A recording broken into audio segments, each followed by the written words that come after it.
Yesterday, the Committee on Appropriations decided to recommend a reduced budget for the Office of the Vice President, and the reduction shall be split by the DSWD AIX program and the DOH MAIFIP program. So ipapaliwanag ko lang po na ang decision na ito ay isang committee decision. Ang Committee on Appropriations has 139 members, and with respect to the budget cut of the OVP, ito po ay naging unanimous decision among the members. At lilinawin ko rin po na hindi pa ito final approval ng Congress, ito po ay recommendation pa lang po ng Committee on Appropriations for the plenary. At kagabi naman po ay nag-second reading na rin po ang approved committee report na kung saan nakapaloob ang recommendation ng reduced budget for the OVP. So which means nakakalendar na po ang General Appropriations Bill as amended for plenary debates beginning September 16. And hopefully po, kung masusunod po namin ang schedule, hopefully, sana po wala masyadong mangyaring, masyadong eventful, ay matatapos po namin maaprubahan on third reading ang General Appropriations Bill by September 25. So yun po. At lilinawin ko rin po na meron pang another round of amendments. At ito po will be sa plenary na po. Doon na nga po on the week of September 16 to September 25. So, ang nangyari po is while the Office of the Vice President, the DBM, proposed or recommended a budget of 2.037 billion for the OVP, kami naman po, ang Committee on Appropriations yesterday recommended, to be exact, 733,198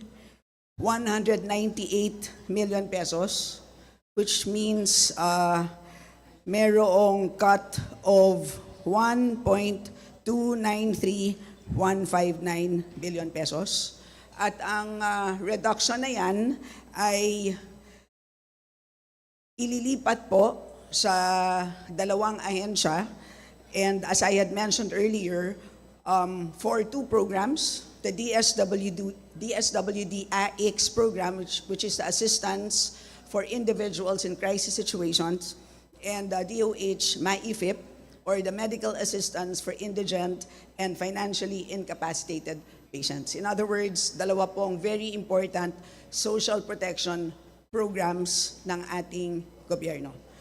So, ang specific items po na pinanggalingan nitong total cut of 1.293 billion pesos ay as follows: financial assistance, professional services,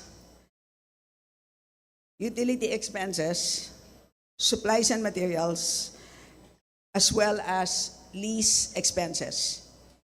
And ang dahilan po kung bakit ang items na ito ang naapektuhan, lahat po ay nanggaling po sa lahat po ng narinig po natin doon po sa dalawang hearings na naganap in the last weeks.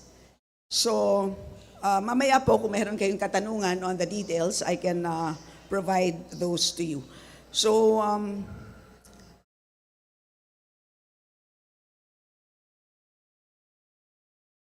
siguro just one last note before I take in questions. So again, we have one more round of amendments. Lilinawin ko, hindi pa ito final approval ng Congress. Meron pa tayong plenary debates.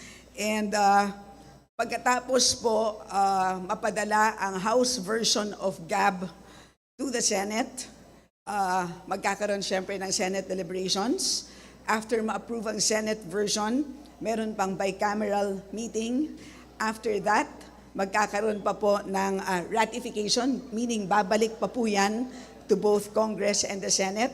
And then after that, magkakaroon pa po ng President's approval because as you know, the President can veto and ang veto po is pwede po on a line item basis.